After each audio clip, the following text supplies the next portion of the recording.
بسم اللہ الرحمن الرحیم۔ آپ کے سوالات اور اس کے جوابات۔ سوال پوچھا گیا ہے کہ یہ جو محفلوں کے اشتہارات یا فلیکس چھپوائے جاتے ہیں ان کے اوپر سیفی علماء دین اور دیگر علماء اور دیگر پیروں کی تصویریں لگی ہوتی ہیں، اور وہ کچھ لوگ مسجد کے اندر لگا جاتے ہیں، کچھ باہر، اور یہ تصویریں فلیکس کے اوپر چھپوانا کیا جائز ہے یا ناجائز ہے؟ اس بارے میں رہنمائی فرمائیں۔ شریعت مطہرہ میں انتہائی اشد ضرورت کے تحت تصاویر کی اجازت ہے، جیسے ہمارے آئی ڈی کارڈ میں یا ہماری جو کرنسی ہوتی ہے اس میں کسی ملک کے سربراہ، یا اس کے علاوہ ہمارے پاسپورٹ میں یا کسی بھی شناخت میں ان کے لیے تصویروں کی اجازت ہے۔ اور علماء کا اختلافات اس میں ہے کہ تصویر کیا ہے،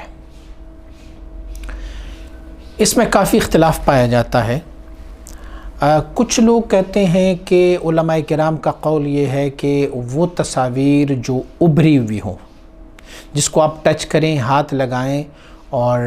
وہ آپ کی مطلب اس کی کان تصویر کی، اس کی ناک، ان کی منہ وہ ابھرے ہوئے ہو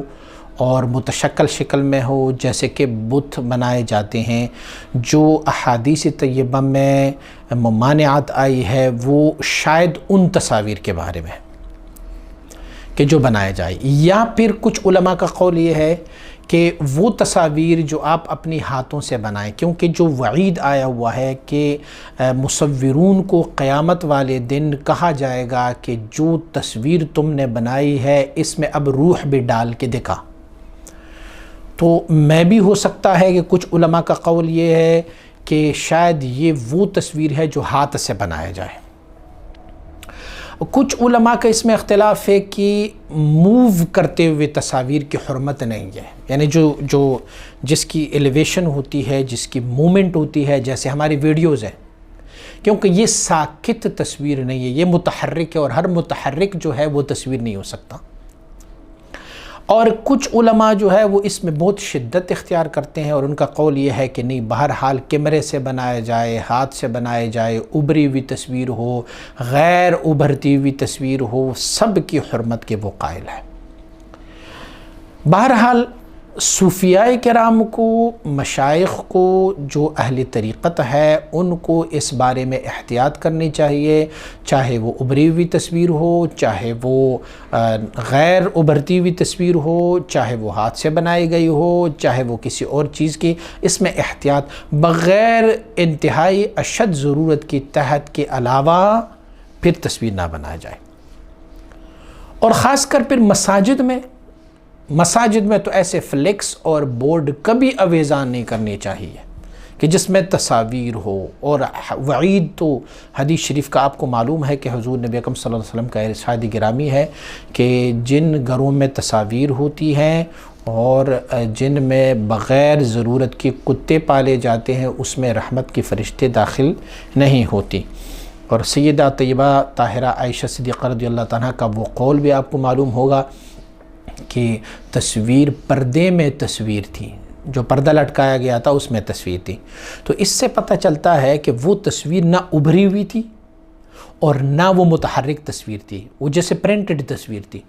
تو جو ہماری تصویر ہے جو کیمرے سے ہم لیتے ہیں وہ بھی پرنٹڈ تقریباً ہوتی ہے، وہ بھی ابھری ہوئی نہیں ہوتی۔ تو سیدہ عائشہ کی وہ پردے کو حضور نبی اکرم صلی اللہ علیہ وسلم نے جب وہاں سے ہٹوایا تو آپ کو معلوم ہے کہ اس پردے کا بعد میں کیا بنایا گیا؟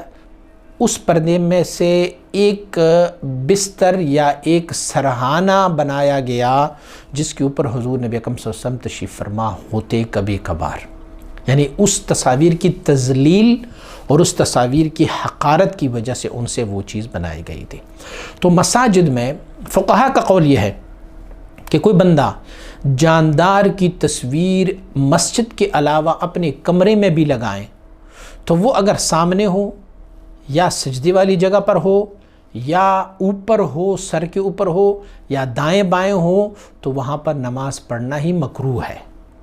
اسی لیے وہ اگر کوئی اور نہیں کر سکتا تو کم از کم وہ تصویریں ان کی پیٹھ پیچھے ہو،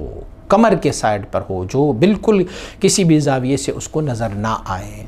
تو چاہے صیفی حضرات ہیں چاہے غیر صیفی حضرات ہیں، پہلے تو اس سے اجتناب کر دینا چاہیے کہ یہ فلیکس یا بورڈ جب بنوائے جاتے تو اس میں سے تصویر کے بجائے اس شخصیت کی نام لکھا جائے۔ پھر اگر تصویر بھی وہ کہتے ہیں کہ ضرورت ہے تو پھر بھی ان کے لیے قانون یہ ہے کہ کم از کم وہ مسجد میں نہ لگائی جائیں، یا وہاں نہ ہی لگائے جائیں جہاں پر انہوں نے نماز پڑھنی ہوتی ہے، وہاں پر قطعاً نہ لگایا جائے۔ کچھ علماء کہتے ہیں کہ یہ عموم بلوا ہے۔ میں پرسوں ایک فتویٰ دیکھ رہا تھا، تو مفتی صاحب بھی بہت بڑے مفتی صاحب ہیں، میں ان کا نام نہیں لوں گا، انہوں نے اپنے فتویٰ میں لکھا ہوا ہے کہ اب چونکہ یہ عمومی بلوا ہو چکا ہے، یعنی یہ ایک عام چیز ہو گئی ہے، اسی لیے اب اس کی حرمت بھی ساقط ہو گئی ہے، اب یہ حرام کے زمرے میں نہیں آتا۔ تو میرے بھائی، جس چیز کی حرمت ثابت ہو گئی ہو ایک دفعہ، تو پھر عموم بلوا سے وہ چیز جائز نہیں ہو سکتی۔ مثلا شراب کی حرمت ثابت ہے، تو اب آپ دیکھ رہے ہیں ہمارے مسلمان بھی بہت زیادہ شراب پی رہے ہیں، تو کیا عموم بلوا کی وجہ سے شراب کی بھی حلت کی حکم دی جائے؟ یا اور بھی ایسی بہت ساری چیزیں ہیں، جیسے ابھی داڑھی منڈوانا یا داڑھی شیو کرانا، تو اس کے بارے میں ممانعات آئی ہے، لیکن عمومی مسلم جو ہے اس پر مبتلا ہے۔ اب لوگ کہیں گے کہ یہ عمومی بلوا ہے تو چلو ہم اس کو کر لیتے ہیں۔ تو اس لیے عموم بلوا جو ہے وہ ہے جس کی حرمت کا ثبوت نہ ہو، اور جس چیز کی حرمت کا ایک دفعہ ثبوت آئے اور مسلم ثبوت ہو، اس کے بعد اس سے عموم بلوا کی بہانے سے حلال نہیں ٹھہرایا جا سکتا۔ بہرحال اس سے اجتناب لازمی ہے۔